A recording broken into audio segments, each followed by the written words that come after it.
Bonjour à tous et à toutes. Rebecca est la deuxième matriarche du peuple hébreu. Comme sa belle-mère, Sarai, femme d'Abraham, elle est stérile. Et c'est la prière de son mari Isaac qui lui fait accéder à son désir, somme toute naturel, avoir un enfant. Seulement, voilà, elle vit quelque chose d'étrange.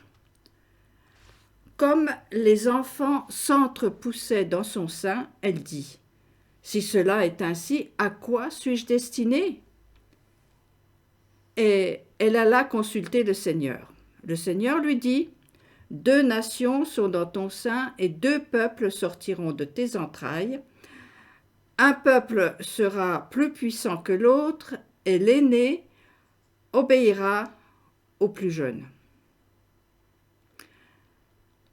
D'abord, comment se fait-il qu'elle ait pu dire que les enfants s'entrepoussaient? Toutes les femmes sentent l'enfant s'agiter, de là à dire qu'ils sont 2 et qu'ils se battent, est sans doute une supposition de sa part. Aujourd'hui, ce serait l'échographie l'annonciateur de cet événement exceptionnel. Ma deuxième interrogation est sa question. Si cela est ainsi, à quoi suis-je destinée? Rebecca demande de quoi elle est la matrice. Quelle est la raison de sa vie? Quel est son destin? Abraham et Sarai connaissaient leur destin. Il était écrit dans les étoiles. Ce destin naturel a été brisé par un destin surnaturel, devenir parents d'un peuple. Rebecca et Isaac, eux, sont destinés à devenir parents de 2 peuples, 2 nations qui seront rivales. C'est ce qui est écrit dans le ventre de Rebecca. Ce n'est pas rien pour une mère de sentir, de pressentir qu'il y a quelque chose de violent qui sortira de son ventre. La mission de Sarah était de mettre au monde un peuple, celle de Rebecca est de mettre au monde 2 peuples, 2 gaillards à l'origine de 2 façons d'être et de faire. L'un est attiré par l'extérieur, il est le préféré de son père, l'autre est attiré par l'intérieur, il est le préféré de sa mère. 2 frères en compétition. C'est un scénario qui se répète depuis la sortie du jardin d'Éden. 2 arbres sont devant l'Adam. Manger à l'arbre de la connaissance rendra la mort obligatoire pour des raisons que le Créateur donnera plus tard, alors que tout le reste du jardin est bon, notamment l'arbre de la vie. De l'arbre de la science du bien et du mal, tu n'en mangeras point, car du jour où tu en mangeras, tu dois mourir. Adam et Ève ont choisi. Et nous en supportons les conséquences puisque nous sommes tous les héritiers de ce couple. Par contre, nous apprenons dans la Bible que le choix d'Adam et Ève est réparable. Il est écrit « Vois, je te propose en ce jour d'un côté la vie avec le bien, de l'autre la mort avec le mal. En faisant ce que je te recommande en ce jour, aimer l'Éternel ton Dieu, marcher dans ses voies, garder ses préceptes, ses lois et ses décrets, tu vivras. Tu grandiras et seras béni de l'Éternel ton Dieu. » Cela est répété une 2e fois dans le même livre du Deutéronome. J'en atteste sur vous en ce jour, le ciel et la terre. J'ai placé devant toi la vie et la mort, le bonheur et la calamité. Choisis la vie, et tu vivras. Alors, toi et ta postérité. Aime l'Éternel ton Dieu, écoute sa voix, reste-lui fidèle. C'est là la condition de ta vie et de ta longévité. C'est important ces mots. J'en atteste devant vous en ce jour le ciel et la terre. Aujourd'hui, dans le vocabulaire contemporain, nous dirions « je le jure ». Quelle formidable alliance! Une alliance qui fait échec au destin que nous ont légué Adam et Ève. La liberté de choisir. C'est nous qui choisissons la vie, celle qui se renouvelle sans cesse, comme la lumière de la lune, comme la promesse faite à Noé et ses descendants. Je crois que nous ne saisissons pas vraiment l'immense portée de cette main tendue. Désormais, je ne maudirai plus la terre à cause de l'homme, car les conceptions du cœur de l'homme sont mauvaises dès son enfance. Désormais, je ne frapperai plus tous les vivants comme je l'ai fait. Plus jamais, tant que durera la terre, semaille et récolte, froidure et chaleur, été et hiver, jour et nuit ne seront interrompus. Je reviens à Ésaü et Jacob, des jumeaux dont le premier-né, Ésaü, dit « Je marche vers la mort ». En fait, il se laisse glisser vers l'arbre de la connaissance qui donne l'illusion d'être comme Dieu. Et le deuxième, Jacob, je dirais, ramasse ce que son frère néglige, la vie, qui ne se perpétue pas au niveau de l'estomac, mais au niveau du cœur.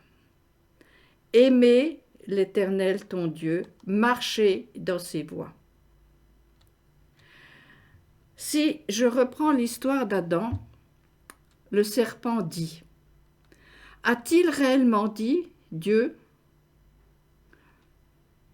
le couple va laisser tomber les paroles divines car le fruit de l'arbre qui mène à la mort est beau à voir et bon à manger. » Ésaü laisse tomber sa place d'aîné, donc de responsable, pour un plat de lentilles qu'il adorait. Cette bénédiction récupérée par Jacob est pourtant bien lourde puisqu'il s'agit de relever le défi de la mission confiée à Abraham, qui est d'être une bénédiction pour toutes les familles de la terre. Donc, tourner vers l'avenir, avoir le souci des autres. Nous connaissons bien l'histoire des deux arbres dans le jardin d'Éden. Peut-être parce que ce sont des végétaux qui font partie de notre environnement. Ils nous sont familiers et nous pouvons facilement les imaginer dans diverses situations, de multiples décors, et les reproduire à coups de crayon et de pinceau. Par contre, nous avons besoin d'en extraire l'essence, soit le sens symbolique, et prendre conscience que ces deux arbres, comme les jumeaux Jacob et Ésaü, sont vivants dans notre subconscient, notre ventre, qui est une réserve de tous les possibles depuis la nuit des temps.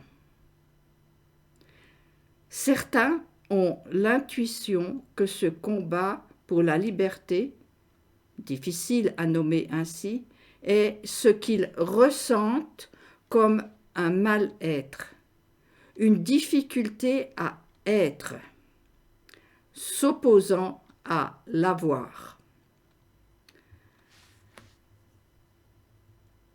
L'homme est un arbre, est-il dit, et voilà que deux arbres poussent dans le ventre de Rebecca. Il en est de même, exactement la même chose pour chacun d'entre nous. Nous sommes enceintes de deux arbres. de l'arbre de pulsion de vie et l'arbre de pulsion de mort. Ésaü et Jacob combattent et se battent dans nos ventres. Nous le sentons comme un mal-être et nous ne pouvons le voir qu'avec nos yeux intérieurs. Je dirais, heureusement qu'il y a combat et que les jeux ne sont pas faits. La victoire de l'un ou de l'autre est possible et alliance éternelle avec le vivant promet que cette victoire ne dépend pas de la force de l'un ou de l'autre, mais de notre volonté. Choisis et je serai avec toi. Il s'agit pour nous de choisir entre le naturel qui se résigne à cheminer vers la mort et la détermination de s'engager sur le chemin étroit, plein de trous et de bosses, qui mène à l'arbre de vie. Il s'agit ici bien entendu d'une démarche personnelle intérieure. Je me souviens de 2 rencontres célèbres dans la Torah, certes très espacées dans l'espace et le temps, mais qui restent des enseignements vitaux pour nous aujourd'hui. Ce sont 2 anges, sortes de gardiens d'un seuil à franchir. L'un barre la route à l'Adam, qui veut reprendre le chemin vers l'arbre de vie, et l'autre se bat contre Jacob, qui veut retourner sur sa terre. À chaque fois, c'est un duel pour la vie. La mort, elle, vient toute seule. Il suffit de laisser aller. Ce qui est très parlant, c'est que ces anges barrières de vie ne sont pas nommés. Ils n'ont pas de nom. Donc, ils n'ont pas d'existence. En fait, ce sont des forces qui poussent au combat. Je dirais que ce sont des pressions pour que l'Adam se redresse sur ses 2 jambes afin qu'il devienne comme un arbre, bien campé au sol, dont le tronc puissant devient capable de porter des fruits en toute saison. Dans le premier psaume, nous lisons « Heureux l'homme qui trouve son plaisir dans la loi de l'Éternel et médite cette loi jour et nuit. Il sera comme un arbre planté auprès des cours d'eau, qui donne des fruits en leur saison et dont les feuilles ne se flétrissent point.